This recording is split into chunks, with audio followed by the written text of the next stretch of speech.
Welcome back to Movie Recaps. Today I will show you a mystery, crime film from 2020, titled The Night Clerk. Spoilers ahead. Watch out and take care.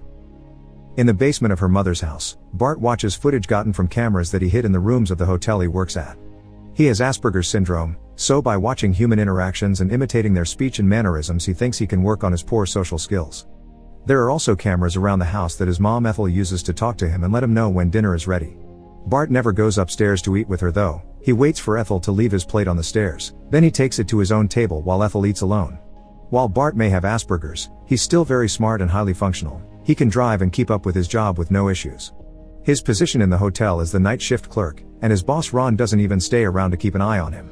He's understanding of Bart's quirks and trusts him to know what he's doing. Tonight, things are pretty quiet, so Bart doesn't expect new guests to come in until Karen shows up in the middle of the night. After giving her a room, he takes out his tablet to watch the feed from the hidden camera and is surprised to see Karen is letting a man inside the room through the window. Bart is so distracted by this that he doesn't hear his co-worker Jack come in, who immediately notices the movie Bart is watching suspiciously looks like one of the hotel rooms.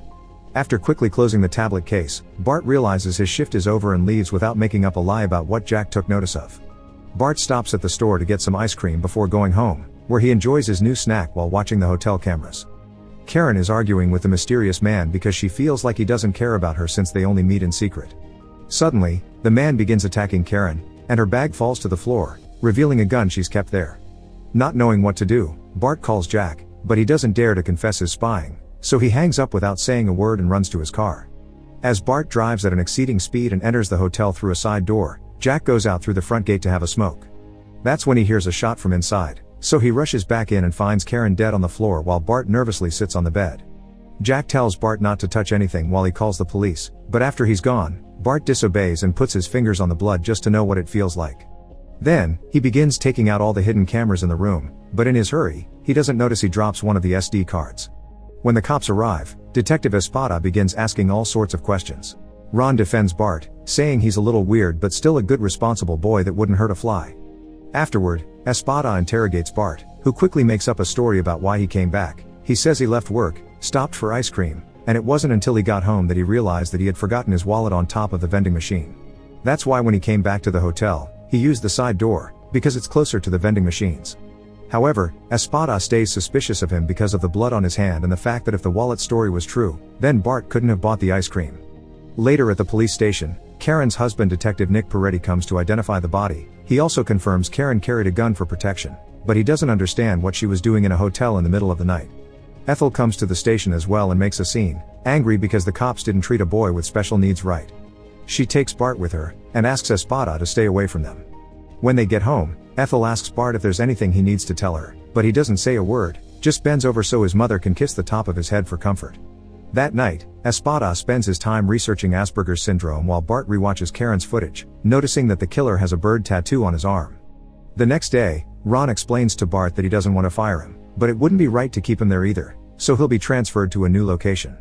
It's the same layout, same shift, and same routine, so Bart easily accepts. During his first night at the new location, Bart meets Andrea, a regular guest at the hotel who immediately notices he's new. Andrea doesn't seem to be bothered by Bart's awkwardness and tries to chat with him, but of course Bart's answers don't offer much. When he returns home after the end of his shift, Bart connects the hidden camera on his tie to the computer and watches his conversation with Andrea to practice better answers, starting to develop a crush on her. The following day, Bart looks through various magazines and tears off the pages that interest him before leaving to do some shopping, unaware that Espada has been watching the house. At the store, Bart bumps into Andrea, who once again doesn't mind his presence and keeps him company while chit-chatting. Andrea confesses her brother also had Asperger's but wasn't this functional. He couldn't hold a job or anything. He was institutionalized for a long time, and then he died. Andrea congratulates Bart for all his practice in human interaction, saying he's doing pretty well, but after the subject of death is brought up, Bart feels uncomfortable so he leaves without buying anything. When he returns home and rewatches Karen's footage, he realizes one of his SD cards is missing. That very same SD card is now being found by the police at the hotel. Espada takes the card to the station and shows the footage to Nick, but they can't really be sure of the identity of the people on the screen because it only shows their feet. Nick wants Bart arrested since he's sure he put up the hidden cameras, but Espada explains he doesn't have enough proof it was him. Besides, spying doesn't equal murder. Afterward, Espada interrogates Jack, who tells him about Bart's tablet and the weird video he saw the other day. Meanwhile, Bart starts his shift by noticing someone drops Andrea at the hotel and she kisses that person before coming inside. When she comes by reception, Bart tells her that he did some work on her room's AC so she may notice some things may have been moved. Andrea accepts this without question, but the truth is, Bart didn't fix anything, he just took the chance to hide his cameras again. In the room, Andrea drinks too much and can't sleep. She's about to light a cigarette but stops herself and goes back to the reception to ask Bart for a match, using the excuse to start more small talk. Afterward, she goes to do swimming at the pool and tells Bart he's free to keep her company. At first, Andrea thinks she'll be alone, but Bart shows up a few minutes later with a towel for her. After she's out of the pool, Andrea invites Bart to sit with her to chat, and Bart takes the chance to ask about the mysterious man she kissed in the parking lot. Andrea doesn't want to talk about it, so Bart explains how he knows he's socially awkward and perceived as stupid. However, Andrea disagrees and assures him he isn't stupid, so this encourages Bart to quickly kiss her. As soon as he realizes what he's done, he begins freaking out and apologizing, but Andrea tells him it's fine because she understands loneliness makes people do things. After Andrea kisses him again, Bart puts his head on her lap, and while petting his hair, she proceeds to tell him about her lover. He's a married man that she's been secretly seeing for a long time. Recently, things have gotten complicated, and she isn't sure what she's doing anymore. Bart tells her he'd like to be her guard, and Andrea accepts before returning to her room to sleep. Once she's gone, Bart allows himself to smile with glee. The next day, Bart goes downtown with his magazine clips to get a makeover that will make him look like a model. Interacting with the different clerks is quite hard for him and he finds himself in constant misunderstandings, but at the end of the day, he's got what he needs: a new haircut, a nice suit, some perfume, and even a new car. Afterward, he drives to the hotel to invite Andrea out, but when he looks through the window, he sees she's getting busy with her boyfriend, who turns out to be the murderer with the bird tattoo. Heartbroken and unsure if he can trust Andrea anymore, Bart returns home, only to discover the police have come to take away all his equipment.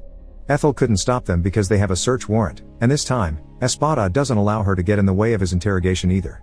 He asks Bart about the contents of his computers because his team found them all empty, so Bart admits he wiped it all out and he doesn't have any kind of backup.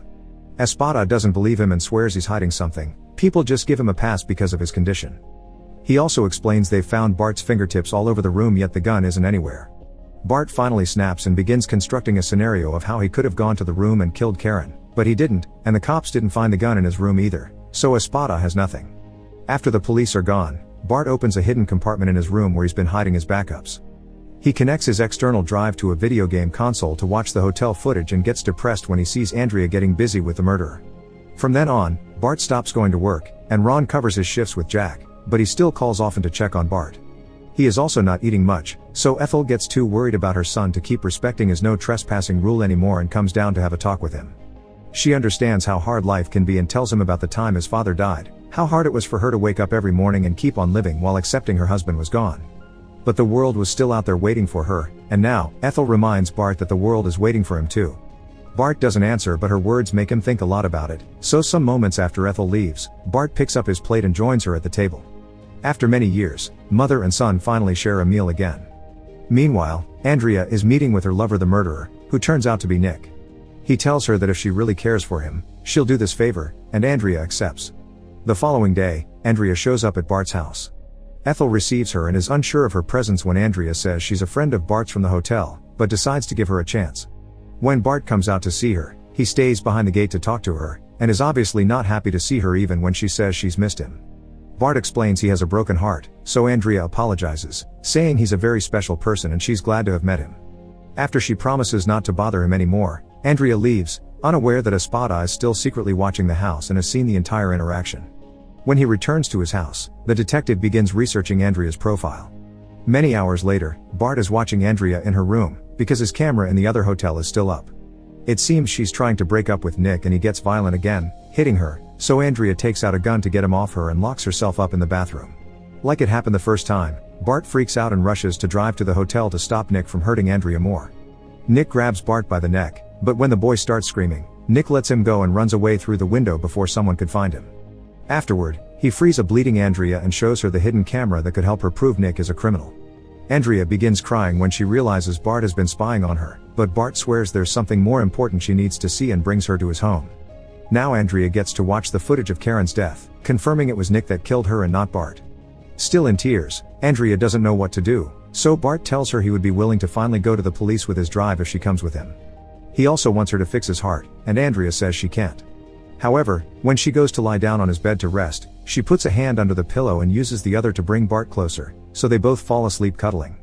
When Bart wakes up, he finds Andrea wearing clean clothes and waiting with a suitcase so they can run away together. Bart finds himself being able to easily look at, speak to and touch Andrea, so the two of them begin to kiss. At that moment, Bart wakes up for real and realizes it was just a dream. At the same time, Espada enters Andrea's room, finding her bloodstained towel and the hidden camera. Bart realizes Andrea is gone and she's taken his external drive with her because she's been working with Nick all along. She only got close to Bart to steal the evidence of his lover's crime. She had also put her hand under the pillow to leave Karen's gun there. Bart grabs the gun and watches some of his recordings of Andrea while deciding what to do, coming to a very extreme conclusion. Upstairs, Ethel hears a gunshot and calls the police, so Espada arrives with a few officers and breaks into Bart's room. They find the footage of Karen's murder playing on the computer screens, and an envelope with all the SD cards plus a letter from Bart apologizing for not giving up his secret before. But Bart is nowhere to be seen. Andrea meets with Nick to give him the drive and escape together. However, the police soon catch up with them, using the newfound evidence to arrest them both. Meanwhile, Bart is at the mall watching people and trying to imitate their mannerisms. Make sure to subscribe and turn on notifications so you can watch more videos like this.